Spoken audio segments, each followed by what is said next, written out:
BHESCo was part of the big energy saving network, which was run by the Department of Energy and Climate Change. We saved over £5,000 for people in Brighton and Hove this winter on their fuel bills just by switching energy supplier. So what you want is a community-owned energy supplier who's not working for profit and who only cares about your best interests and making sure that you're getting your best value for money from your energy supplier. And that's what we did over and over again this past winter. So creating more money into the economy, that money may be reinvested in BHESCo, and then we go around and around and around. BHESCo is a virtuous circle, which is a lovely thing to think that you can invest and create this virtuous circle. It's not only about solar PV and electricity. Heat is a very big issue for us in Britain, and what we want is cheap, reliable heat. By investing your money in BHESCo, we go ahead and reinvest it in the community. We create renewable energy systems and energy efficiency. We create jobs through that. We create more money in the local economy by giving energy advice. Another beautiful thing about BHESCo is we have 6 revenue streams. We're not reliant on any specific source for our income. So as an investor, I'm sure you would like to know that some of our money comes from the generation of electricity and heat from renewable energy systems. It also comes from the heat and electricity you save from energy efficiency. It comes from switching supplier. We get a commission, and some people were so happy with the service that we gave them that they gave us a donation. And we also are working on offering a community energy tariff, which we expect to have available, I'm hoping, by the fall. And a very exciting renewable energy tariff, which means that you can buy your energy from a community-owned energy supplier, which I believe will be the first in the country. What does it look like compared to what you would have in the bank? You invested £500 in BHESCo. After the first year, you would get £150 right back from Her Majesty's Treasury for your EIS tax relief.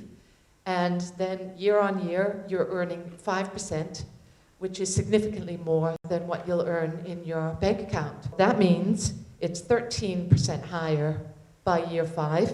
And if you take the EIS tax relief, you're 45% ahead on your bank account. And then in year 10, you're 31% higher. And with EIS, that brings it up to 80%. And if you keep your money in BHESCo, we add that interest to the capital every year, so you're earning on your interest to try and encourage people to keep money in BHESCo so that we can keep reinvesting it in our community. These are the first 4 projects that we're launching. They're very exciting projects because they're diverse. One is a district heating project because we want to get in touch and understand more about heat networks, which is really the future. In Denmark, 67% of their heat is from heat networks. And this is really the future. We have 2 biomass systems, one on a smaller scale, one on the larger scale that will be heating 4 buildings. We're going to be replacing 70 of the lighting fixtures in an office building, or 280 lamps to LED lights, which can consume up to 80% less. And office buildings are a wonderful environment for LED because you've got the lights on all day long. And we're going to be putting solar on schools. We're in very late stages of negotiations with the council to do this. So why is BHESCo needed? BHESCo is needed because there's really a lot of inefficiency in the energy market the way we know it today. Not only are the transmission and distribution networks inefficient because we have centralized power plants, and between the conversion, the transmission, and the distribution, we lose a lot of heat, mostly heat.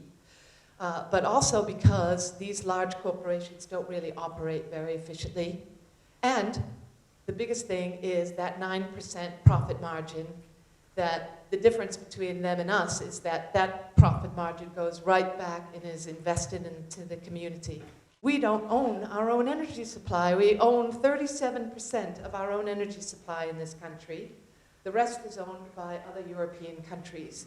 So you can feel fairly certain that those 9% profits are leaving our country and not getting reinvested in the way that they really need to be reinvested into our infrastructure. In 1947, when the Electricity Board was set up, we had 625 energy companies, all local, all doing local distribution. This is when we were doing a lot with direct current, which is the basis of renewable energy. Then the Electric Board was set up, and they brought it down to 12 companies. And then, as we know, the market was privatized in the 90s, and we came out with basically six very large energy suppliers. And what happened then was, when the North Sea gas, when we started becoming a net importer, the prices started going up, and that was in 2003. In 2003, you were paying an average of £550 a year for your energy. Now you're paying £1,400 a year. And this is why there's an urgent need for local energy and to create affordable energy. We cannot continue to operate in the same way that we have been. We are over the Industrial Revolution now, and we're moving into the technological revolution. We need to use technology in a way to improve our quality of life and to stop polluting our environment. If we're not going to do it for ourselves and our children and our grandchildren, then we could at least do it for the polar bears. So let's get the balance right. We've got on the left side the wind and solar power, which is generating the direct current, which is being stored in a smart site. That energy is being pulled off as needed and put back into the grid, or it gets delivered into a local network, gets consumed locally. And so it's a much more efficient system, and it generates a balance between the alternating current and the direct current. In December 2012, Pete will be very familiar with this report, the Brighton and Hove City Council came out with an energy study. And it was really a groundbreaking energy study because they determined that in Brighton and Hove, we could have 14 heat network clusters, which is like what I was talking about with the biomass. And what's really exciting about a heat network cluster in Brighton and Hove is the fact that we generate a lot of food waste. And we can collect that commercial food waste, say from the hospitality industry, and create biogas from that and generate local heat in areas of deprivation around the city. Part of the study also was they identified 80 megawatts capacity of solar electricity generation. That's enough for 24,000 homes. And that's also a big goal. For us to be able to reach that, we'd have to have probably 5 energy co-ops, a lot of cooperation, and a lot of people working together to make that happen. We need to insulate at least 800 homes a year because 65% of our buildings in Brighton and Hove were built before 1945. So we've got a very leaky environment that needs to be addressed. This report was generated in December 2012, and there's not been a lot of momentum here. And that's why we need community groups, because we can help. We can work together with the council. We can encourage them. We can make things happen a lot better when we work together. So this is the cold face of fuel poverty. This is an image of a mother of 2 who heard from other people who can't afford to pay their energy bills that the best way to stay warm so she could sleep at night was to put a tent on top of her bed and all the blankets inside the tent. And what happened as a result of that is that she had a lot of condensation in her apartment, in her flat.